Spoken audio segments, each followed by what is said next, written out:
자, 풋살은 풋살이고, 우리 또 수업을 해야지. 지난 시간에 정상파 있죠, 그죠? 정상파와 악기에서의 공명, 이런 얘기 했었고요. 오늘은 마이크와 스피커의 원리에 대해서 간단하게 보고, 주로 다룰 내용은 광전효과입니다. 광전효과에 대해서 살펴볼 겁니다. 우선 간단하게 마이크와 스피커의 원리부터 먼저 살펴보고 가죠. 일단 다이나믹 마이크의 원리를 볼 건데요. 다이나믹 마이크의 구조는 이렇게 소리에 의해서 진동하는 진동판이 있고, 그 진동판이 코일과 연결되어 있습니다. 얘는 이제 진동을 할 수 있는 상황이고요. 그 다음에 인접한 곳에 연구 자석이 고정되어 있습니다. 이 상태에서 이 소리가 진동판을 때리면요, 진동판이 좌우로 진동을 하게 됩니다. 소리의 진동수대로 진동을 하겠죠. 그러면 자석과 코일 사이의 거리가 가까워졌다 멀어졌다 하니까 가까워질 때는 청력, 멀어질 때는 인력이 생기게끔 유도전류에 의한 자기장이 생깁니다. 그러면 이 소리의 진동수와 똑같은 진동수의 유도전류가 교류로 만들어지게 돼요. 그럼 소리 신호가 전기 신호로 바뀌는 과정이죠. 이 과정에서 이 전자기 유도 법칙이 적용이 됩니다.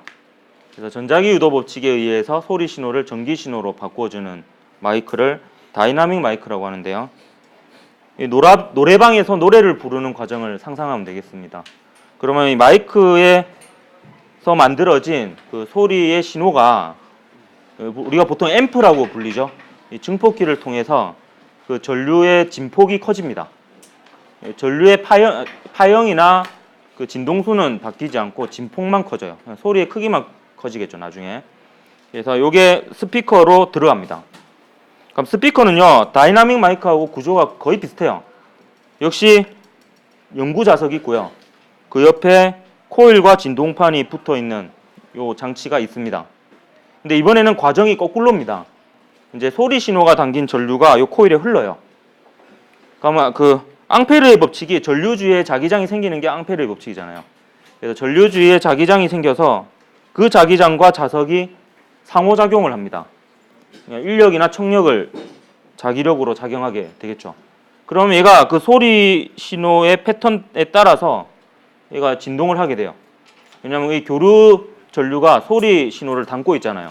소리의 진동 패턴을 담고 있습니다. 그래서 이게 이제 진동을 하게 되는데, 아까 소리가 마이크를 진동시킨 것보다 더 큰 진동이 생기는 거예요. 증폭기에 의해서 증폭되었으니까. 그러면 이 스피커에서는 목소리보다 더 큰 소리가 나오게 되는 거죠. 이게 이제 스피커의 원리가 되겠습니다. 그래서 구조는 비슷한데 원리가 달라요. 마이크는 전자기 유도고요. 이 스피커는 전류에 의해서 생기는 자기장에 의해 가지고 자기력으로 진동을 하는 이런 원리입니다. 근데 마이크 중에는 전자기 유도 방식을 쓰는 다이나믹 마이크 이외에도 다른 방식도 있습니다. 압전 마이크라는 것이 있는데, 이건 압전 물질을 이용하는데요. 이 압전 물질은 압력을 가하면 전자가 튀어나오는 물질을 압전 물질이라고 그럽니다. 여러분 가끔 길거리나 지하철역에 보면 압전 물질이 설치되어 있는 곳이 있어요. 사람들이 많이 지나가는 곳에 이걸 설치를 해서 아주 조금이긴 하지만 이제 전력을, 전기 에너지를 저장합니다. 그래서 이건 이제 앞으로 발전 가능성이 있는 분야예요. 그래서 신발 같은데 압전 물질을 달아놓으면 걸을 때마다 이제 전류가 생기는 거죠. 그럼 그걸 이제 충전해놨다가 쓰는 휴대폰 충전 같은 걸 하는. 근데 아직 효율 같은 게 아마 문제일 겁니다. 근데 마이크로는 쓰고 있어요. 소리에 의한 압력이 전기 신호로 바뀌는 거죠. 압전 물질을 이용해서. 콘덴서 마이크라고 하는 것도 있습니다. 콘덴서는 우리말로 축전기입니다. 축전기가 콘덴서예요. 축전기를 이용한 마이크인데, 이 축전기의 구조는 보면요, 이렇게 평행한 금속판이 두 개 이렇게 겹쳐져 있는 겁니다. 그러면 요 사이의 간격에 따라서 이 축전기에 저장될 수 있는 전하의 양이 달라져요. 그렇기 때문에 이 축전기의 전기 용량이라고는 성질이 달라집니다. 이거는 이제 7단원 가면 8단원에서 좀 자세히 다룹니다. 그래서 요 급한 간격이 달라지면 이 축전기의 전기 용량이 달라지는 성질을 이용해서 이 소리 신호를 전기 신호로 바꾸는 마이크를 콘덴서 마이크라고 그럽니다. 그러니까 요 둘 중에 하나를 진동판으로 쓰면 되겠죠. 그러면 요 간격이 달라집니다. 뭐 이런 마이크도 있습니다. 그러면 한번 그 문제를 간단하게 한번 풀어볼까요? 2015년 7월에 있었던 고3 학력평가 문제입니다.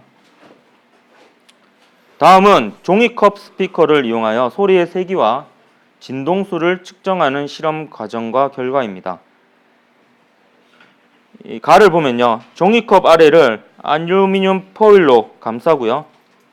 알루미늄 포일이 진동판 역할을 합니다. 그 위에 자석 A와 코일을 붙여요. 그 다음에 코일, 연결잭, 휴대전화를 연결하고 휴대전화로 일정한 세기의 진동수 신호를 발생시켜 종이컵 스피커에서 발생하는 소리의 세기와 진동수를 측정합니다. 그러니까 이 휴대전화가 일종의 그 진동을 발생시키는 파원이 되는 겁니다. 그걸 전류의 형태로 발생을 시키는 거죠. 근데 나에서 세기만 다른 자석 B를 바꾸고요. 나머지는 똑같이 통제한 상태에서 소리의 세기와 진동수를 측정합니다. 그랬더니 처음에 자석 A를 연결한 나에서 세기와 진동수가 각각 I0, F0인 소리가 측정되었어요. 근데 자석만 바꾼 다에서 소리의 세기가 이 I0로 더 크게 측정이 되었습니다. 그러면 자석 B가요, 원래 자석 A보다 세기가 셀까요, 약할까요? 더 세겠죠. 자석이 더 세니까 똑같은 조건에서 코일과 더 큰 자기력을 주고받기 때문에 진동을 더 크게 하는 겁니다.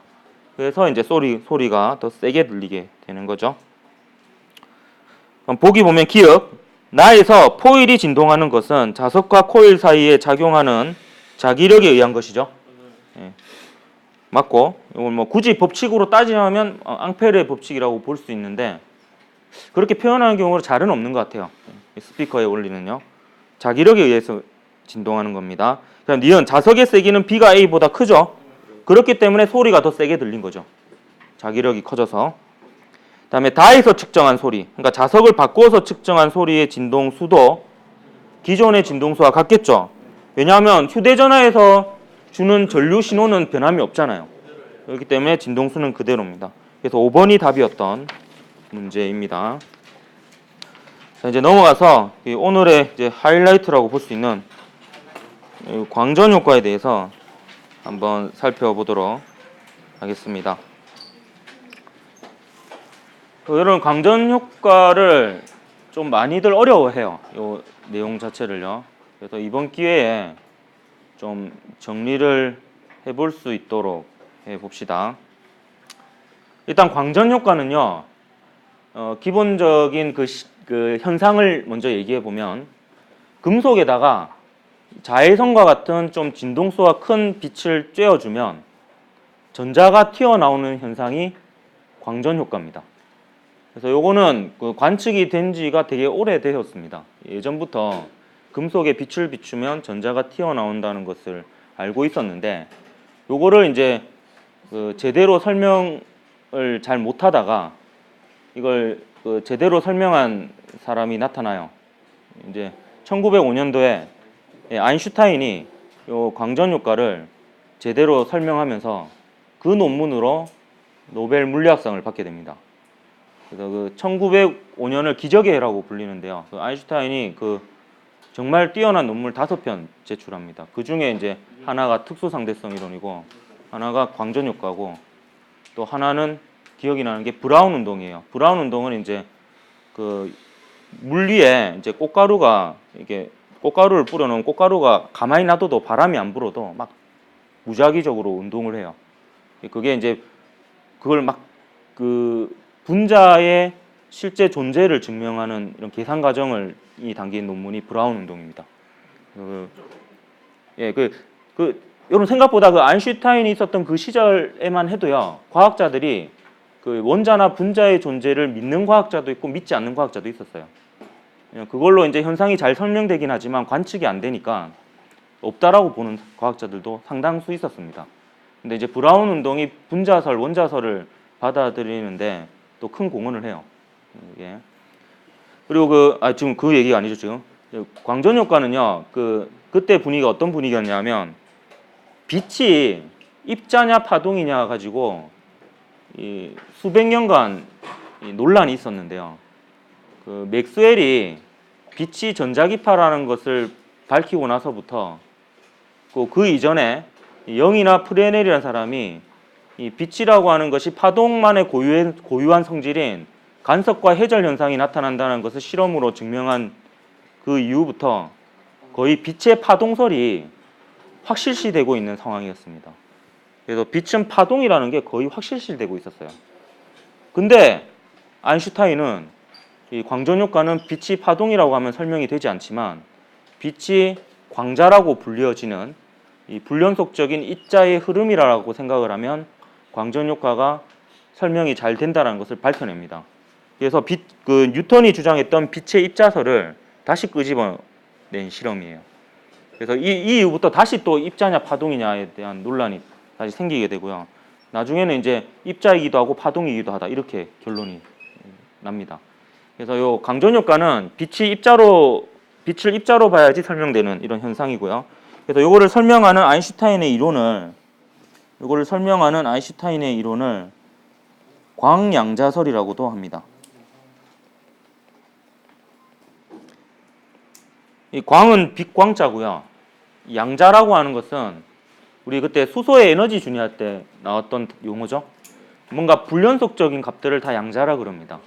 그럼 빛의 에너지가 불연속적인 값으로 이루어져 있다라고 보는 거고 빛을 불연속적인 입자로 보는 설명 방식입니다. 그래서 광양자설이라고 합니다. 그래서 일단 광전 효과는요, 제가 처음부터 그렇게 설명을 할 겁니다. 광자와 전자의 1대1 충돌입니다. 광자와 그 금속 안에 있는 전자 사이의 1대1 충돌이에요. 이때 실험을 할 때 뭐를 이제 조절하냐면 광자의 개수라든지 광자의 에너지를 조절하고 그다음에 금속판의 종류를 바꿔가면서 실험을 하고요. 그럼 뭘 측정하느냐? 전자가 튀어나올 거 아니에요. 그럼 튀어나온 전자의 에너지나 튀어나온 전자의 개수를 측정합니다. 그것을 제가 이거를 구분해서 색깔을 표현을 할 거예요. 이게 좀 헷갈리거든요. 그래서 그 조절하는 것을 보통 그 통제 변인과 조작 변이라 그러죠. 고정시키는 게 통제 변이고 바꾸는 게 조작 변이잖아요. 거기에 따라서 측정하는 값이 종속 변인입니다. 그래서 조작 변인과 통제 변인을 빨간색으로 적을 거예요. 그러니까 주로 광자에 대해서는 빨간색으로 적을 거고 튀어나온 전자는 실험 결과잖아요. 그거는 파란색으로 주로 표현을 할게요. 미리 좀 얘기를 하고 필기를 하겠습니다. 자, 그리고 실험 장치에 대해서 일단 설명을 하면요. 요게 그 광전관입니다.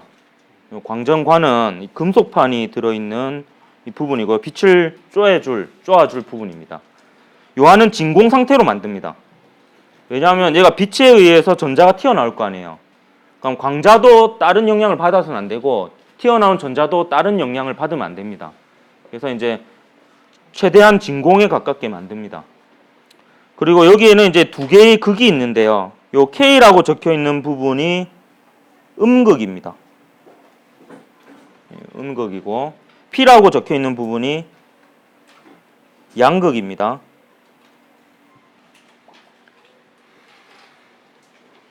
이건 무슨 말이냐면 요 음극 있죠, 음극. 음극이 있는 부분을 전원장치의 마이너스 극에 연결하고 그 다음에 이 양극이 있는 부분 있죠. 양극이 있는 부분을 전원장치의 플러스 방향으로 연결하면 요게 순방향으로 연결한 게 됩니다. 보통 이제 실험은 이렇게 전압을 걸어놓고 실험을 해요. 만약에 거꾸로 전원장치를 연결하잖아요. 그럼 역전압을 걸어줬다라는 표현을 씁니다. 거꾸로 연결했을 때는 역전압을 걸어줬다고 해요. 거꾸로라는 건 뭐냐면 음극을 플러스 극에 양극을 마이너스 극에 연결하면 이거는 역전압이라고 합니다. 이때는. 그럼 요게 왜 순방향이냐?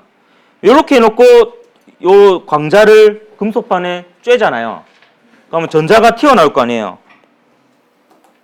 전자가 이렇게 튀어나오겠죠? 그런데 여기가 음극이고 여기가 양극이면 음극에서는 전자를 오른쪽으로 밀어주고 양극에서는 전자를 오른쪽으로 당겨줍니다. 그러면 이 튀어나온 전자가 양극 쪽으로 순탄하게 진입을 할 수가 있어요. 그래서 튀어나온 전자가 100% 양극 쪽으로 갈 수 있게 만드는 상황이 순방향으로 연결한 상황입니다. 100%요? 예, 100%입니다. 예, 100%. 전자가 안 그래도 오른쪽 방향으로 튀어나오는데 이게 도와주잖아요. 여기선 밀어주고 여기선 당겨주고. 그러니까 1초에 100개의 전자가 튀어나오면 1초에 100개의 전자가 양극 쪽으로 들어가는 상황입니다. 그래서 이거 순방향으로 연결했을 때는요, 5V냐, 10V냐, 15V냐 중요하지 않아요. 어차피 5V든 20V든 100V든 튀어나온 전자만큼이 양극으로 들어갑니다. 그래서 100% 튀어나온 전자가 양극으로 들어가게 해주는 방향입니다. 이 방향은. 이 상태에서 이제 무엇을 조절하면서 실험하냐 하면 이 광자의 특성을 조절하면서 실험을 하는데요. 이 광자는 일단 이 빛은요, 단색광입니다. 단색광이라고 하는 것은 이게 색이 하나인 광선이라는 뜻이에요. 그럼 빛의 색깔은 진동수가 결정짓거든요. 그럼 단색광은 진동수가 한 종류인 빛입니다. 그리고 이때 진동수를 조절하면요, 진동수의 의미는 뭐가 되냐면 이 진동수에다가 플랑크 상수 H를 곱해주면 광자 한 개의 에너지가 됩니다. 그래서 진동수를 크게 한다는 것은 광자 한 개당 에너지를 크게 한다는 뜻입니다. 그래서 진동수를 조절한다는 것은 광자의 에너지를 조절하는 거예요. 그 다음에 여기 보면 여기 그림에는 안 나타나 있지만 이 빛이 쪼여지는 부분에 조리개가 이렇게 있습니다. 조리개를 이렇게 닫았다가 열었다가 할 수 있는 부분이 있어요. 그럼 조리개를 닫으면 빛이 어두워지겠죠. 그 빛의 세기가 약하다라고 표현합니다. 조리개를 열면 밝아지겠죠. 그럴 때는 빛의 세기가 세다라고 얘기합니다. 근데 이거를 광양자설로 표현하자면 빛이 세기가 셀 때는 전자의 개수가 많을 때입니다. 빛의 세기가 약해서 어두울 때는 광자의 개수가 적을 때예요. 그렇기 때문에 빛의 세기는 광자의 개수를 조절하는 거다라고 보면 됩니다.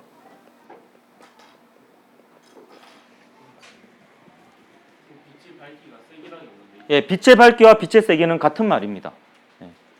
그거는 곧 광자의 개수입니다. 그러면요, 이제 광자가 전자를 때려서 전자가 튀어나올 거 아니에요. 그러면 뭐를 측정하냐 하면 이 광전류로 튀어나온 전자의 개수를 측정하고요. 우리가 실험 결과를 대략 예측할 수 있어요. 광자의 개수가 많으면 전자의 개수가 많아지겠죠. 빛의 세기가 세지면 전류가 크게 측정될 겁니다. 1초에 100개의 광자가 때리면 1초에 100개의 전자가 나올 거 아니에요. 근데 1초에 200개의 광자가 때리면 1초에 200개의 전자가 튀어나옵니다. 그렇기 때문에 전류가 더 세지겠죠. 그 다음에 정지전압이라는 것을 재면서 뭐를 측정하냐 하면 튀어나온 전자의 에너지를 측정합니다. 근데 튀어나온 전자의 최대 운동 에너지를 측정해요.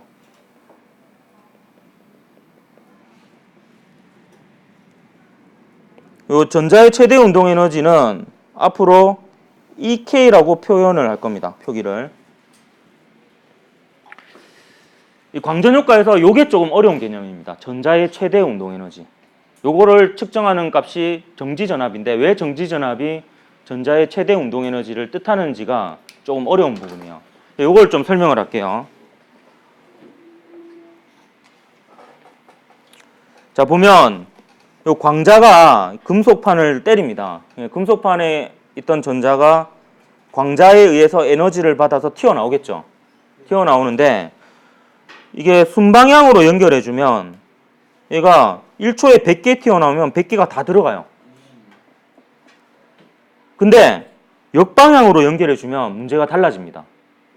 그럼 여기가 플러스 극이고 여기가 마이너스 극이면 전자가 이렇게 튀어나오는데 양극 쪽으로 들어가려고 하는데요. 음극 쪽에서는 방해를 하죠. 당기죠. 양극 쪽에서는 못 들어오게 밀어냅니다. 그러니까 역방향으로 걸어주면, 역방향으로 아주 조그만 전압을 걸어주면 100개 중에 한 10개가 탈락을 해버려요. 방해를 받아서 못 들어갑니다. 근데 역방향으로 전압을 더 키워줘요. 더 키워주면 이번에는 50개가 탈락을 해요. 근데 점점 키워줬는데 어떤 특정 전압값이 되었더니 100개의 전자가 다 통과를 못해요. 그러면 이 전류계에 나타나는 눈금이 뭐가 되겠습니까? 0이 되겠죠. 그래서 역방향으로 전압을 높여가면서 전류계를 보는 거예요. 그래서 전류계가 0이 되는 순간에 전압값을 읽어요. 그게 역전압입니다. 정지전압입니다. 그러니까 전자를 모두 통과 못하게 막는 전압이에요. 그러니까 튀어나온 전자 중에서 가장 큰 에너지를 가지고 직선 방향으로 양극으로 돌진하는 전자까지도 막은 겁니다. 그러니까 그 전압의 크기가 전자의 최대 운동 에너지에 비례합니다. 그래서 이 정지 전압을 통해서 튀어나온 전자의 에너지를 측정할 수 있는 거예요. 그 결과를 갖다가 설명하는 그 아인슈타인의 논문에 있는 식이 그 에너지 보존 법칙인데요. 이런 식이 들어 있습니다. 플랑크 상수 곱하기 단색광의 진동수는요, 금속의 이람수 더하기 튀어나온 전자의 운동 에너지입니다. 각각이 무엇인지 필기를 좀 해두도록 합니다. 요거는 쏘아주는 광자, 영어로 포톤입니다. 광자 한 개의 에너지입니다. 광자와 전자의 1대1 충돌을 다루는 겁니다. 지금 이 W는 뭐냐면 금속의 종류에 따라서 달라지는 건데요. 금속의 이람수라고 얘기를 합니다. 요거는 이제 전자가 튀어나올 수 있는 최소한의 에너지입니다. 그러니까 원자핵이 얼마나 전자를 붙들고 있느냐 하는 해당하는 에너지가 되는 거죠. 이 K는 뭐냐면 튀어나온 전자의, 이걸 광전자라고도 하는데요. 튀어나온 전자 한 개의 최대 운동 에너지입니다. 그냥 운동 에너지라고 표현할 때도 있고 최대 운동 에너지다 이렇게 표현하기도 합니다. 요게 에너지 보존 법칙이에요. 광자가 만약에 100이라는 에너지를 가지고 있어요. 근데 전자가 금속으로부터 벗어나기 위해서 최소한에 필요한 에너지가 30이에요. 그러면 그 30의 에너지는 금속이 흡수를 하고요. 나머지 70의 에너지를 가지고 전자가 튀어나오는 겁니다. 요거요, 제가 한 가지 재밌는 비유를 소개할게요. 이게 엘리건트 유니버스라고 하는 책이 있습니다. 조금 두꺼운 책인데 좀 재밌어요. 거기에 보면 광전 효과를 재밌게 비유하는 이런 내용이 있어서 이게 좀 특이한 비유인데 설명하니까 애들이 도움이 많이 된다고 해서 소개를 합니다. 여기에 보면 조금 이상한 악당이 등장해요. 호텔 주인인데요. 호텔이 되게 커요. 그래서 지하에 큰 감옥을 만들어 놓고요. 감옥은 이제 밖과 이제 소통을 할 수 있는 창문이 있습니다. 그래서 그 투숙객들을 봤는데 투숙객들 중에 아이들만 잡아가지고 납치를 해서 지하 감옥에 다 가둬요. 그래서 이 지하 감옥이 금속의 비유가 되고요. 요 아이들이 전자의 비유가 됩니다. 그래서 수많은 아이들이 이제 지하 감옥에 갇힙니다. 그리고 이제 방송을 해서 부모들한테 공지를 해요. 한 아이당 3,000원의 통행료만 지불하면 아이를 꺼내주겠다 이렇게 얘기를 해요.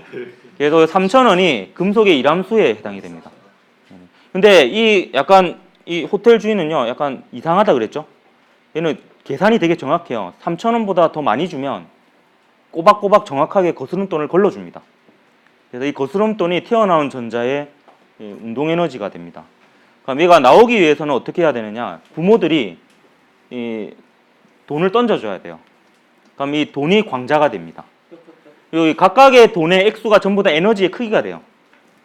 근데 전제 조건이 있어요. 금속 안에 전자가 엄청 많기 때문에 광자를 쏘아주면요, 전자 한 개당 광자 두 개가 충돌할 확률은 0입니다. 거의. 그렇기 때문에 무조건 1대1 충돌이에요. 이 예에서도요, 애들이 워낙 많아서 돈을 던져줘도 한 아이당 돈 한 개만 받을 수 있어요. 그럼 만약에 100원짜리를 100개 던져줘요. 그러면 100명의 아이가 100원씩 받는 겁니다. 그럼 못 나와요. 돈이 부족하잖아요. 그 다음에 만약에 1000원짜리를 던져주잖아요. 그래도 못 나와요. 왜냐하면 통행료가 3000원이잖아요. 근데 1인당 1000원씩 밖에 못 받아요. 근데 5000원짜리를 100개 던져주면 100명의 아이가 나올 수 있는 겁니다. 나올 때 3000원은 지불하죠? 2000원을 받고 나와요. 2000원이 튀어나온 전자의 운동에너지가 되는 거죠. 만약에 만원짜리를 던져주면 7000원을 받고 나오겠죠. 5만원짜리를 던져주면 47000원을 받고 나올 겁니다. 그리고 5000원짜리를 100개 던져줬을 때보다 200개를 던져주면 200명이 나오잖아요. 그러면 튀어나온 전자의 개수가 많은 것에 비유가 됩니다. 이런 식으로 이제 그 광자와 전자의 1대1 충돌을 이런 비유로 설명을 하기도 해요. 그럼 그거를 약간 느낌을 가지면서 요거에 대해서 조금 더 자세히 보도록 할게요. 금속의 이람수는요, 이렇게 표현을 하기도 하지만 플랑크 상수 곱하기 특정 진동수 이렇게 표현하기도 합니다. 요 녀석을 뭐라 그러냐면 이 문턱 진동수라고 얘기합니다. 예, 문턱 진동수라고도 하고요. 혹은 한계 진동수라고도 합니다. 같은 말입니다. 이 문턱 진동수라고 하기도 하고 뭐 한계 진동수라고 하기도 하는데요. 요거는 이제 그 금속의 특성을 나타내는 어떤 값입니다. 값인데 요렇게 표현하는 이유가 있어요. 요렇게 표현하면 결국에 전자가 튀어나올 수 있다는 거는 전자의 운동 에너지라는 게요. 요게 2분의 1 질량 곱하기 속력의 제곱이라고 볼 수 있잖아요.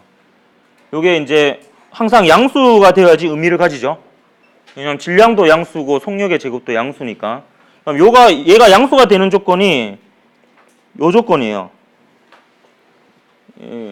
쏘아주는 단색광의 진동수가 한계 진동수가 크다. 이렇게 진동수로 얘기를 할 수 있는 이런 표현이 될 수 있습니다. 그래서 문턱 진동수, 한계 진동수라는 것을 정의를 해요. 이렇게. 여기다 플랑크 상수를 곱해주면 이제 금속의 일함수가 되는 겁니다. 아까 예에서는 3000원에 해당하는 그 통행료가 되는 거죠. 요건 금속의 종류가 달라지면 달라집니다. 보면 요게 작을수록 광전 효과를 쉽게 일으킬 수 있겠죠.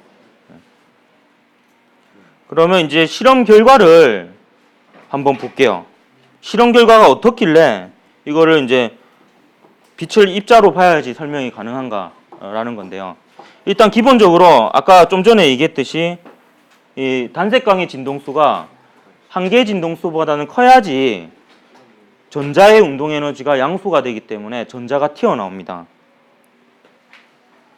근데 한계 진동수보다 작은 녀석은요, 아무리 비춰줘도 안 튀어나와요.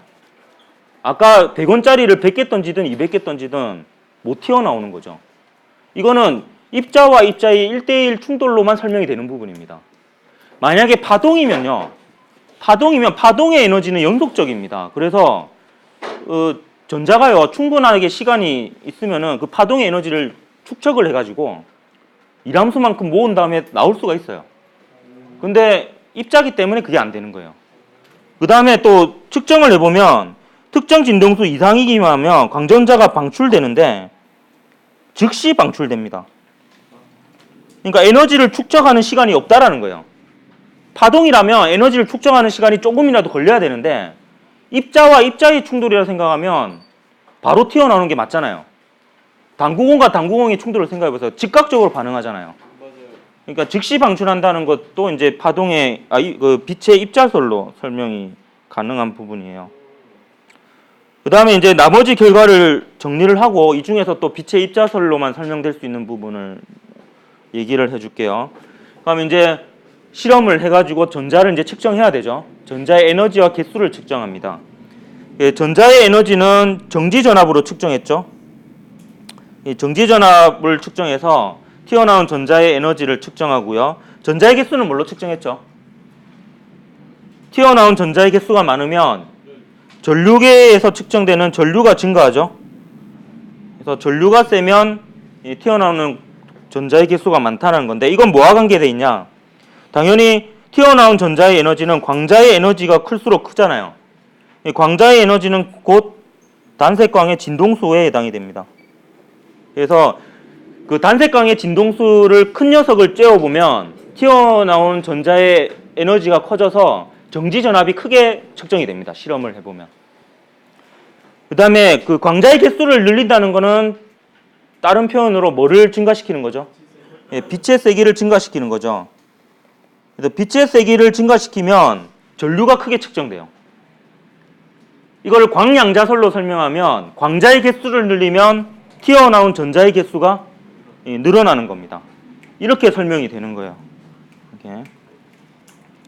근데 이 중에서 이 빛의 입자설로만 설명되는 부분이 있습니다. 이 공사 좀 할게요. 이게 옮기다가 이게 지워졌어요. 요 가하고 나가 그 빛의 입자설로만 이 설명이 가능한 부분입니다. 이것도 이제 한번 수능 완성해서 보기에 나왔던 지문이에요. 근데 이게 그 광전효과 실험 결과를 아주 일목요연하게 잘 정리해 두고 있는 것 같아서 제가 그대로 이게 잘라왔습니다. 이게 광전효과의 그 결과를 쭉 설명한 겁니다. 이 중에서 가와 나 항목이 빛의 파동설로는 설명이 안 되는 부분이에요. 근데 다 항목은 입자설과 파동설 다 설명이 되는 부분입니다. 가 결과를 보면 이렇습니다. 특정 진동수보다 큰 진동수의 빛은 그 세기와 관계없이, 그러니까 광자의 개수와 관계없이 비추는 즉시 전자가 방출됩니다. 그러니까 아까 그 호텔 예에서 보면 5,000원짜리 한 개 던져도 전자 튀어나오죠. 한 명이 나오잖아요. 근데 100원짜리는 100개 던져도 안 나오죠. 1000개 던져도 안 나옵니다. 여기에는 뭐가 포함이 되어 있냐면, 여기 표현은 안 되어 있지만 특정 진동수보다 작은 빛은요, 아무리 빛의 세기가 세도 안 튀어나옵니다. 그게 이제 그걸 포함해서 이 내용은 입자설 아니면 설명이 안 되는 부분이에요. 그 다음에 나도 빛의 입자설로만 설명이 되는 건데요. 방출된 전자의 최대 운동 에너지는 빛의 세기하고는 관계없고요. 빛의 진동수가 클수록 큽니다. 빛의 진동수하고만 관계가 있습니다. 이것도 광자와 전자의 1대1 충돌로만 설명이 돼요. 선생님, 파동설로 설명하면 어떻게 되느냐? 파동은요, 빛의 진동수도 에너지와 관계있지만 세기도 에너지와 관계있다라고 봐요. 그 파동은 연속적이기 때문에 전자가 받을 수 있는 에너지의 양이 지각각이라고 볼 수가 있습니다. 어떤 애는 100의 에너지를 받을 수 있고 어떤 애는 200의 에너지를 받을 수도 있는 거예요. 그럼 튀어나온 전자의 에너지가 다양해야 되고 세기하고도 관계가 있어야 됩니다. 근데 진동수하고만 관계가 있어요. 튀어나온 전자의 에너지는. 이거는 역시 광자와 전자의 1대1 충돌로만 설명이 제대로 되는 부분입니다. 근데 다 항목은 입자설도 되고 파동설도 되는데요. 어떤 내용인지 보면 단위 시간에 방출되는 전자의 수, 요게 전류로 측정이 되죠. 요거는 빛의 세기가 강할수록 커집니다. 요거는 입자설로 설명하면 광자의 개수가 많으면 튀어나온 전자의 개수도 많다라는 거고요. 파동설로도 설명하면 빛의 세기가 세면 많은 양의 에너지가 가니까 전자에 많은 에너지가 전달되는 거잖아요. 그러니까 많은 전자가 에너지를 받을 수 있는 거니까 전자가 많이 튀어나올 수 있습니다. 그래서 이 부분은 굳이 입자설로만 설명되는 부분은 아닙니다. 근데 여기서 물어봤던 지문이 이 가나다 중에서 빛의 입자설로만 설명이 가능한 것은 무엇이냐를 물어봤던 부분입니다. 그래서 그 광전 효과의 가장 큰 이유는 빛의 입자성입니다. 빛의 입자성을 다시 끄집어낸 이 이론이 광양자설이고, 이 이후로 그래서 빛은 나중에는 이제 빛은 어떤 때는 입자의 성질이 크게 나타나고 어떤 때는 파동의 성질이 크게 나타나는 두 성질을 모두 가지고 있는 이런 성질을 가지는 거라고 보고 있고요. 더 나아가면 나중에는요, 그 심지어 전자는 우리가 입자로 알고 있잖아요. 전자도 파동으로 볼 수 있다. 이렇게까지 발전을 합니다. 모든 것은 사실 입자의 성질도 있고 파동의 성질도 있는데, 단지 우리가 입자냐 파동이냐 구분하는 것은 파동의 성질이 크게 나타나고 입자의 성질이 크게 나타날 때 구분을 한다라는 거예요. 그래서 그 아인슈타인의 광양자설은 이런 그 빛의 입자설을 다시 한번 끄집어내서 물질의 이중성, 빛의 이중성을 이제 나중에 발견하게 되는데 큰 역할을 하게 된 이런 이제 중요한 의미를 가지는 이론이고, 지금 현재는 이게 다양한 곳에 쓰입니다. 실제로 각종 광 센서라든지 조도 센서, 그리고 그 TV의 그 리모컨에서 나오는 적외선의 수신부, 그다음에 그 도난 경보 시스템 이런 거에 거의 자동문 열리는 거 있죠. 이런 거 다 이제 광전 효과를 이용한 거예요. 빛이 쬐어지면 광전 효과가 일어나고 빛이 차단되면 광전 효과가 안 일어나는 것을 구분해서 만드는 장치들입니다. 그럼 광센서에 대해서 마지막으로 좀 설명을 하고 마칠까 합니다. 광센서는요, 빛 에너지를 전기 에너지로 바꿔주는 이런 장치들인데, 기본 원리는 광전 효과고요. 이 광센서에 해당하는 광다이오드는요, 태양전지하고 결국에 원리가 같습니다. 뭐 CCD는 뭐냐 하면 그 광센서를 아주 작게 만들어서 촘촘하게 박아 놓은 게 CCD입니다. 그럼 그게 이제 디지털 카메라의 그 정보 전환하는 그런 장치가 되는 거죠. 빛 신호를 전기 신호로 바꿔주는. 뭐 식물의 강함수도 큰 의미로 보면 빛 에너지를 전기 에너지로 바꿔주기 때문에 광전 효과라고 볼 수 있습니다. 근데 여러분 그 광다이오드나 태양전지는 우리가 사실 그 앞단원에서 배웠는데 그거 한 번 더 이제 복습을 할게요. 근데 이거 누가 질문을 하던데 되게 예리한 질문을 했어요. 뭐냐면 아까 광전 효과를 처음에 소개할 때 뭐라 얘기했냐면 금속에다가 진동수가 큰 빛을 비추면 전자가 튀어나오는 현상이라고 그랬잖아요. 근데 이 광다이오드나 태양전지는 반도체 소자입니다. 금속이 아니죠. 금속이 아닌데 이것도 광전 효과라고 해요. 그래서 미리 얘기하면 이때는요, 그 금속의 일함수에 해당하는 게 뭐냐 하면 그 반도체에서 얘기하는 띠틈 있죠. 이 띠틈이 금속의 일함수라고 보면 됩니다. 예. 여기 보면 이제 N형 반도체가 위에 있는 이유가 그 광전 효과로 얘기하면 설명이 가능한 거예요. 이게 되게 얇은데요. 요 태양에서 온 빛이 요 접합면 부근, P형 반도체와 N형 반도체의 접합면 부근까지 들어와서 P형 반도체에 원자가 띠에 있는 전자를 때립니다. 여러분 그 에너지 띠 이론 기억이 납니까? 요게 채워져 있는 띠 중에서 가장 바깥쪽 띠가 원자가 띠고 그 이후에 비어있는 띠가 전도띠였죠. 그러니까 빛이 P형 반도체에 여기에 있는 전자를 때리는 거예요. 그럼 그 전자의 에너지를 전달하는 겁니다. 광자와 전자의 1대1 충돌입니다. 그럼 그 에너지를 얻어서 요게 이제 띠틈이 되는데요.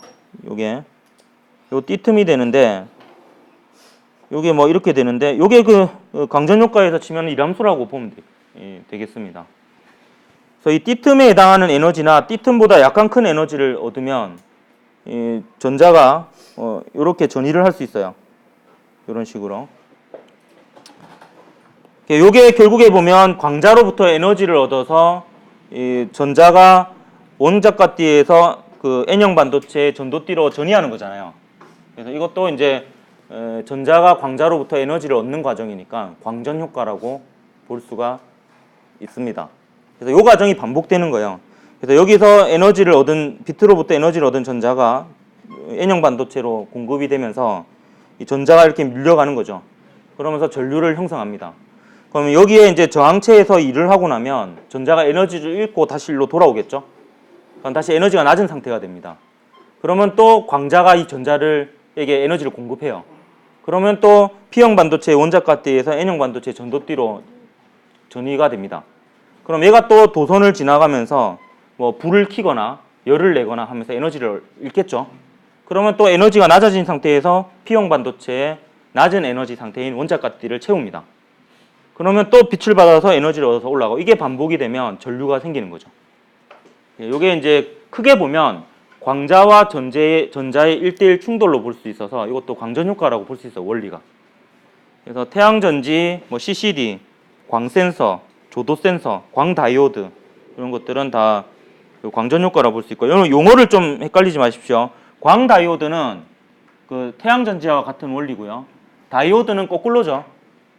다이오드는 전지에 연결해서 빛을 내는 겁니다. 다이오드는 전기 에너지를 빛 에너지로 바꿔주는 거고 광다이오드는 빛 에너지를 전기 에너지로 바꿔주는 거예요. 다른 겁니다. 리모컨에 있는 게 광다이오드예요. TV에 있는 리모컨에서 오는 신호를 수신하는 부분 있죠. 거기에 있는 게 광다이오드. 제가 거꾸로 얘기했나요? TV 수신부에 있는 게 광다이오드고 리모컨에 있는 게 다이오드라고 부르기도 하고 발광다이오드입니다. 발광다이오드. 발광 다이오드라고 하는 게 맞겠네요. 헷갈리게 해서 미안합니다. 리모컨에 있는 게 발광 다이오드고요. 그래서 적외선을 방출합니다. TV 수신부에 있는 것을 광 다이오드라고 합니다. 이거는 빛 에너지를 전기 에너지로 바꿔주는 거예요. 그래서 발광 다이오드, 광 다이오드, 다이오드 이게 다 다른 겁니다. 이걸 예. LED라고 하는데 용어가 우리가 원하는 대로 문제에서 표현을 안 하니까 LED라고 나오기도 하지만 발광 다이오드라고 나오기도 하거든요. 근데 발광 다이오드하고 광 다이오드는 전혀 다른 겁니다. 그 구조는 비슷하지만 원리는 다른 거예요. 이렇게 해서 우리 그 광전 효과와 광 센서에 대해서 알아보았는데요.